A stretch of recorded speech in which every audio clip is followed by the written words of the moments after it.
A importância do lugar secreto, onde Deus está. Eu não sei qual é o sentimento que vocês têm tido, mas eu confesso a vocês que eu tenho andado assim tão emborrecido. E olha que eu sou mineiro, não é lá para ficar assim, né? Mas, sabe aquele sentimento de que a todo instante a gente é enrolado, é embromado, é ludibriado, alguém está passando a perna na gente? Você confia no posto de gasolina que você abastece? Você deu um problema na sua televisão, na máquina de lavar roupa, alguma coisa, você chama 3 técnicos para avaliar, os 3 dão diagnósticos diferentes. Aliás, até médico. Você vai no médico, ele fala uma coisa, você vai no outro fala outra coisa, não sei o quê.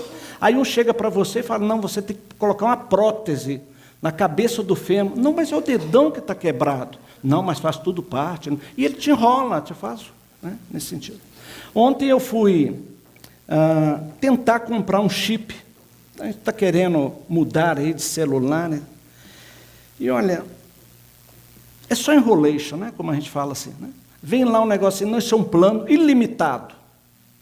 Dentro do pacote é ilimitado. Falei, mas como? Se você colocou dentro do pacote, já limitou, fora do pacote, não tem jeito, né?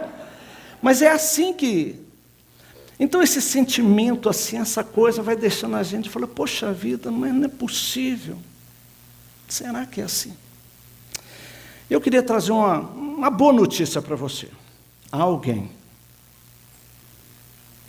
que cumpre o que promete, que não falha, que não volta atrás. Esse é o nosso Deus, não falha.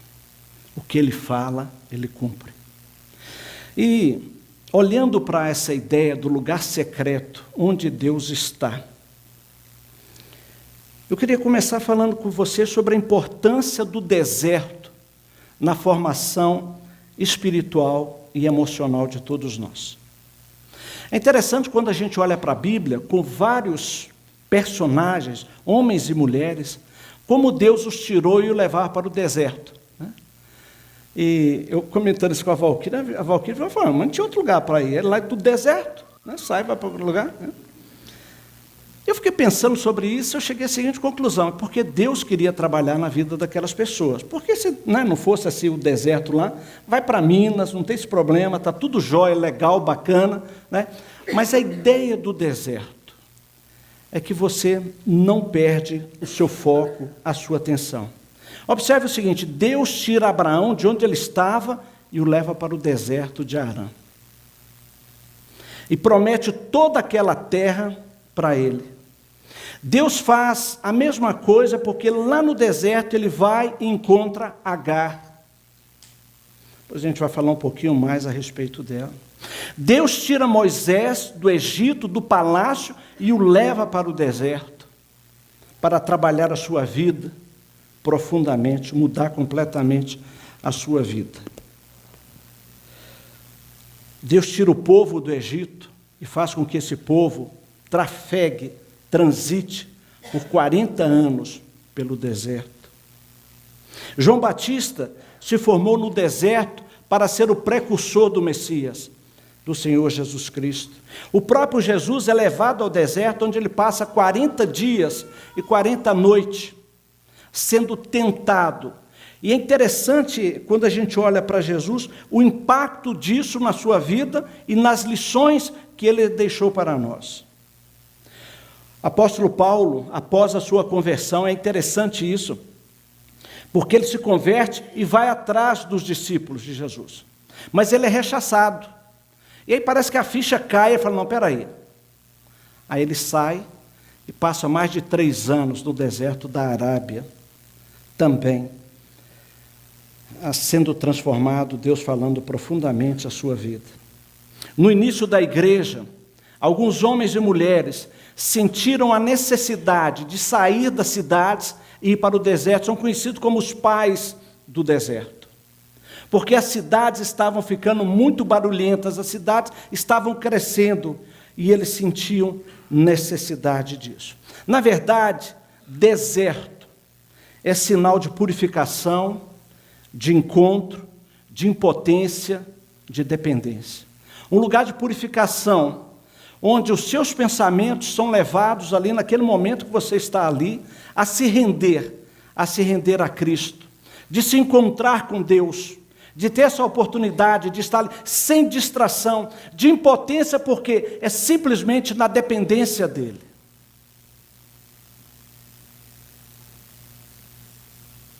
Na dependência do Senhor. O deserto representa, então, um lugar solitário, onde a única companhia é a de Deus. Você não tem mais o que fazer. Onde a espiritualidade é colocada à prova. E Deus nos convida, todos os dias, para estar com Ele no deserto, no lugar secreto. Em Mateus capítulo 6, logo no início, dentro do chamado Sermão do Monte,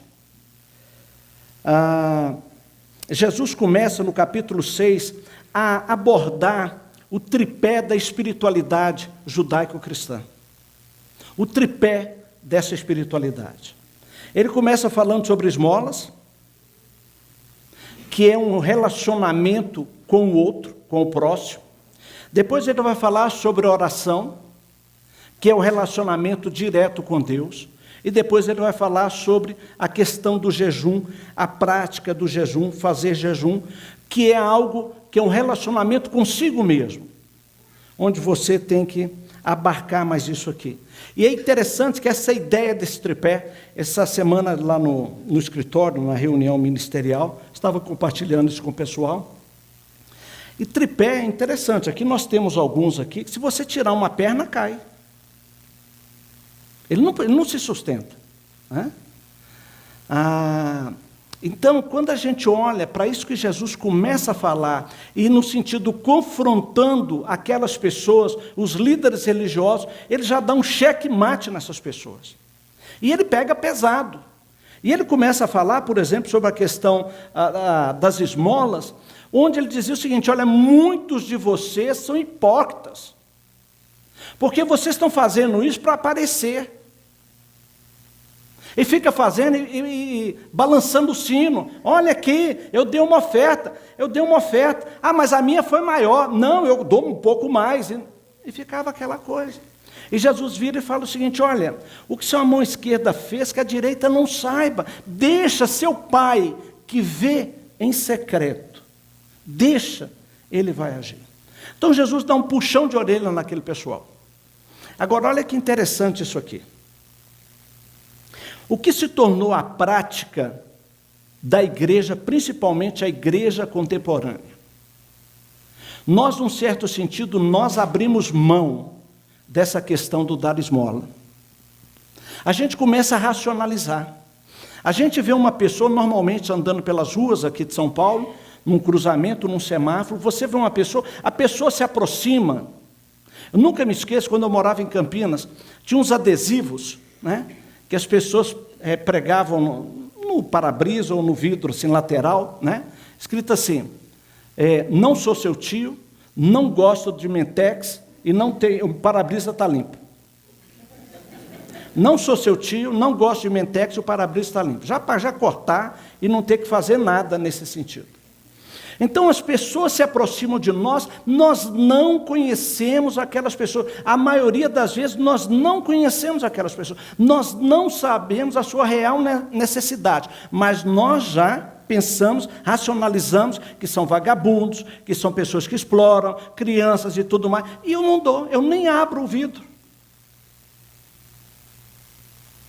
E aí você entra, não, porque isso não é, isso é coisa de boas obras, eu tenho que deixar de lado e tudo mais e tal.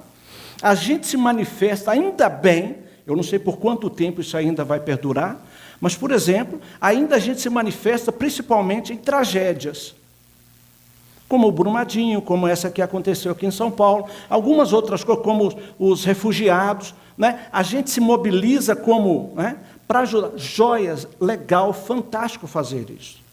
Mas tem aquelas pessoas ali. Muitas vezes a gente está assim e a gente acaba não se manifestando na vida dessas pessoas. E a gente acaba deixando isso de lado. O jejuar. Vocês viram que não é uma prática muito minha, né? Mas a gente estava lá compartilhando isso lá, a ficha demorou para cair, né? E a gente estava compartilhando isso, e o André ele colocou uma coisa que eu não tinha pensado nisso. A gente trocou, muitas vezes, o jejuar pela vigília, que é importante nós fazermos. Mas quando a gente olha para a Bíblia, teologicamente falando, biblicamente falando, você não vê tanta diferença com ela. Olha, porque uma vez por mês, uma vez por trimestre, vocês vão separar um tempo das 9 horas da noite até as 2 horas da madrugada para estar em vigília, em oração e tudo mais. Parece que a gente fez essa troca, né, do jejuar com a vigília. Então, esse tripé, o que Jesus está mostrando aqui para aquelas pessoas é que a sua recompensa, a recompensa dos hipócritas, daqueles que fazem da forma errada, a recompensa será dada aqui ainda em vida aqui, e não vai ser boa não. A atenção que Jesus está falando é o seguinte: faz da maneira correta e teu Pai que te vê vai te recompensar. Teu Pai que te observa, vê em segredo, os recompensará. Mas eu queria me deter mais aqui em Mateus 6, os versos de 5 a 6. Vai aparecer aí, tá? Então vamos lá, preste atenção. Quando vocês orarem, não sejam como os hipócritas, que gostam de orar em público, nas sinagogas e nas esquinas, onde todos possam vê-los. Eu lhes digo a verdade, eles não receberão outra recompensa além dessa. E o verso 6, mas quando orarem, cada um vá para o seu quarto, feche a porta e ore a seu pai, em segredo. Então seu pai, preste atenção no verbo ali, que te observa, que te vê, não é ouve, olha que interessante. Não é ouve, mas te vê. Depois a gente vai falar mais sobre isso. Em segredo os recompensará. Quando a gente pensa nesse lugar secreto, eu tenho o meu, né? Não secreto no sentido de escondido, né? Mas eu tenho o meu local lá, eu já comentei isso para vocês, né? Então eu entro naquele quarto, fecho a porta, e a Valquíria sabe que enquanto eu estiver ali, não bata na porta, não abra a porta, só vai me chamar se cair da escada, quebrar o pescoço, alguma coisa assim e tal. Senão, deixa lá, não me incomode nesse tempo, no tempo que eu estiver lá. Porque é um tempo meu, sozinho, com o Senhor. Um tempo secreto de estar com Ele lá. Então, esse lugar secreto, esse lugar onde Deus vai te atender, o que Jesus está querendo dizer aqui, em outras palavras, é o seguinte: se desligue do mundo. Pode ser dentro do seu carro, pode ser até numa viagem que você esteja fazendo, ou de repente você chegou um pouco mais cedo no escritório, pode ser lá na sua casa, um quarto, uma sala que você possa estar, enfim, algum local que você esteja sozinho com o Senhor. Esse momento aqui de celebração é fundamental para o nosso crescimento, para a nossa comunhão, para a nossa proclamação. Orarmos como casal, o culto doméstico com os nossos filhos, fundamental também para o nosso crescimento. Mas é necessário que cada um de nós tenha um tempo a sós com o Senhor. E um tempo de quantidade e qualidade. Deus no Antigo Testamento é conhecido como Deus que vê. Em Gênesis capítulo 16, lá na história de Agar, nos versos 13 e 14, aliás, a história de Agar é muito interessante, né? Porque ela era serva de Sara. Ela não era sua dona, ela era escrava de Sara. E Sara tinha todos os direitos, todo o poder sobre ela. Como Sara não consegue engravidar para dar o filho para Abraão, o filho da promessa, conforme Deus havia dito, e Sara tem uma atitude que, se fôssemos nós teríamos a mesma atitude, porque a gente não tem paciência para esperar o tempo de Deus. Nesse mundo que a gente vive aqui, essa coisa toda, porque a resposta de Deus tem que ser em cima da hora. A gente até se esquece, né? Pega lá o salmista no Salmo 119, quando ele diz: lâmpada para os meus pés é a tua palavra e luz para o meu caminho. A gente se apropria disso e se esquece como era a lâmpada naquela época. Meu amigo, se iluminasse era um passo de cada vez. E você tinha que ir na confiança. Mas parece que nós queremos que essa lâmpada, essa luz, seja como um farol de trem. Né? E trem mesmo, né? Sabe? 2 quilômetros de distância. Que ilumina 2 quilômetros de distância. E não é isso. Então Sara vem lá e começa a atropelar, a arrumar atalhos para Deus. Como se Deus não fosse capaz de fazer. E ela pega então Agar e oferece Agar para Abraão, que age ali de uma forma assim, né? Eu digo o seguinte, ele se aproveitou da situação também. E ele vai e se deita com Agar, e Agar engravida. O texto não fala se foi na primeira vez, como que foi, mas ela engravida. E ela é expulsa de casa, porque há uma rivalidade entre ela e Agar e Sara então vai reclamar com Abraão. E Abraão, mais uma vez, se omite. E fala, olha, isso é um problema seu, ela é sua, faz com ela o que você quiser. Olha só, era a mulher do filho dele. Então ela é expulsa de casa. E ela vai no deserto, ela está no deserto. E é muito bonito esse texto, porque Gênesis 16, 13 e 14 diz assim: então Agar passou a usar outro nome para se referir ao Senhor, que havia falado com ela, chamou de Tu és o Deus que me vê. Tu és o Deus que me vê. Pois tinha dito, aqui eu vi aquele que me vê. Por isso aquela fonte que fica entre Cádiz e Bered recebeu o nome de Ber-Laoi-Roi. Agar chama Deus de o Deus que me vê, é o Roi. O Deus que se importa. Talvez você já tenha esse sentido, a gente tenha esse sentido como assim, abandonado. Não sentindo a presença de Deus. Aquilo que a Bíblia vai falar sobre estilo de sequidão, sabe assim, nada acontece, as suas orações, você não vê resultado, você pensa que Deus nem está te ouvindo.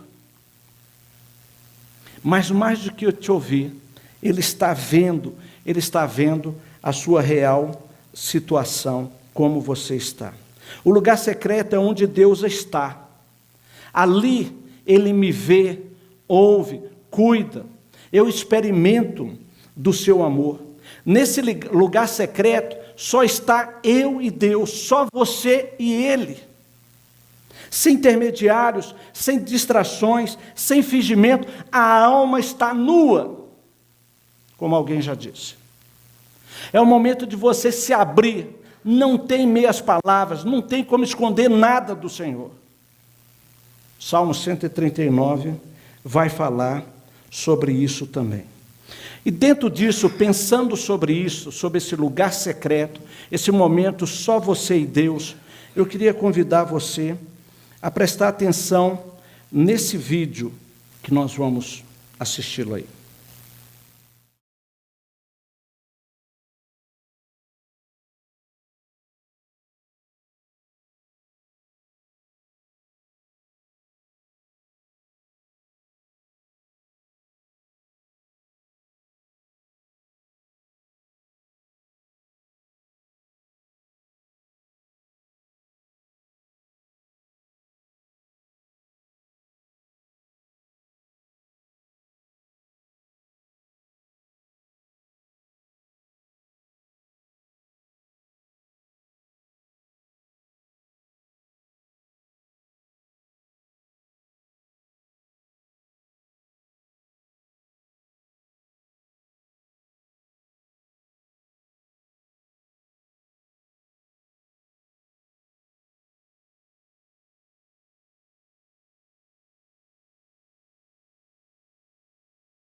Isso que nós acabamos de fazer chama o Sermão do Silêncio.